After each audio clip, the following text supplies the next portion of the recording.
Does America have a fascination with the mafia? A quick look at the weekend movie listings provides a clue. Everyone loves a wise guy, or so it seems. And the wise guy, that means gangster to anyone who isn't one, is again a big hit at the box office this fall. The winner so far seems to be Martin Scorsese's Goodfellas, based on Nicholas Pileggi's book, Wise Guys, about New York gangster Henry Hill, who joins the mob as a boy and learns the rules early on. You took your first pinch like a man, and you learned the two greatest things in life. Well, look at me. Never rat on your friends, and always keep your mouth shut. Then tonight marks the national debut of the movie Miller's Crossing, set in the 1930s, about a mob boss played by Albert Finney, the man the wise guys go to get things done. And that's how we know that it's Bernie Birnbaum, the schmatter kid. Because ethically, he's kind of shaky. so you want to kill him, for starters. And finally, there's the movie State of Grace, about the mafioso's cousins, the Westies, an Irish gang that controlled the area of New York's West Side known as Hell's Kitchen. Pull up a chair, kid.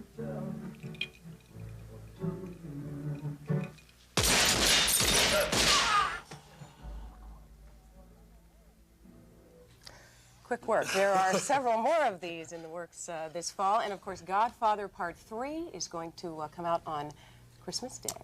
Now, just to take a look at the numbers here. Goodfellas, which was not that hideous shooting at the end, one of the earlier films, #1 in box office sales during its very first week. For a Scorsese film, that's knockout.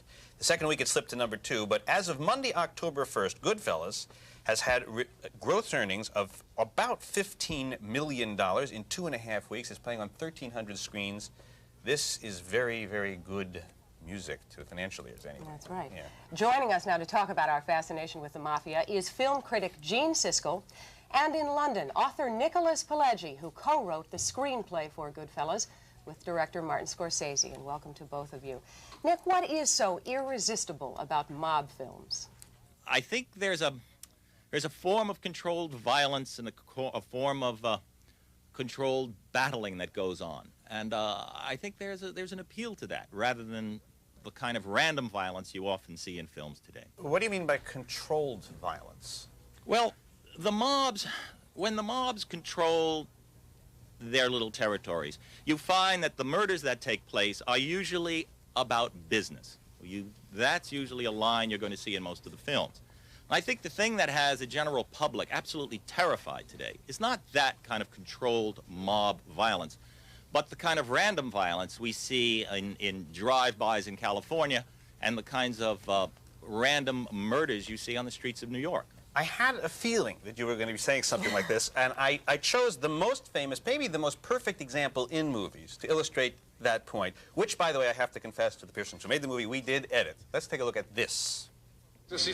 Remember in Godfather 1, Michael Corleone is at a christening while his staff is out murdering people. But notice they only murder other mafiosi. Here are 2 mobsters and an elevator man.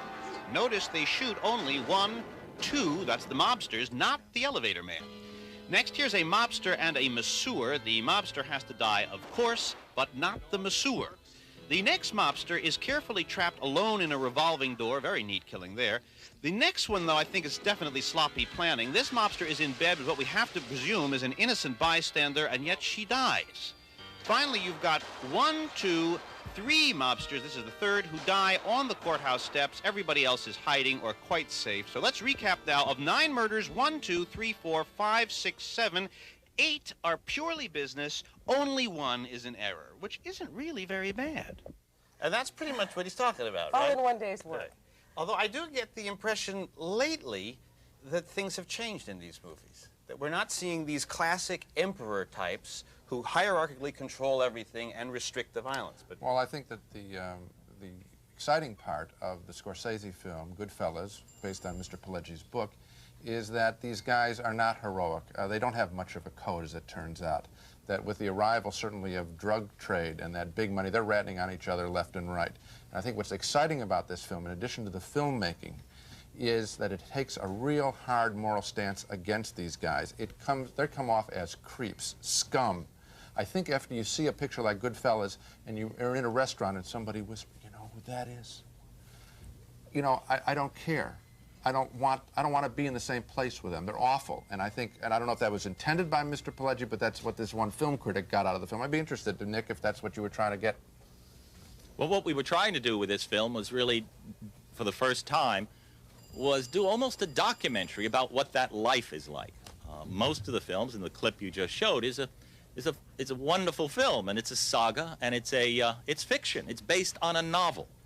The Scorsese film and my film, this was based on a real story. Henry Hill actually existed, and the men who act the parts of the people in Goodfellas actually existed. That's what happened, and we're trying to give people a look at what that world was really like. The interesting thing, too, is that this less romantic view is just as successful, really, just as appealing. Well, you know, if you're going to match it up against The Godfather, not quite. But still, for this kind of hard look, unsavory look at the mob, not romantic at all, I am surprised. I'm very surprised. Nick, I seem to recall reading somewhere that Henry Hill, wherever he is in the USA, misses mob life. Is that right?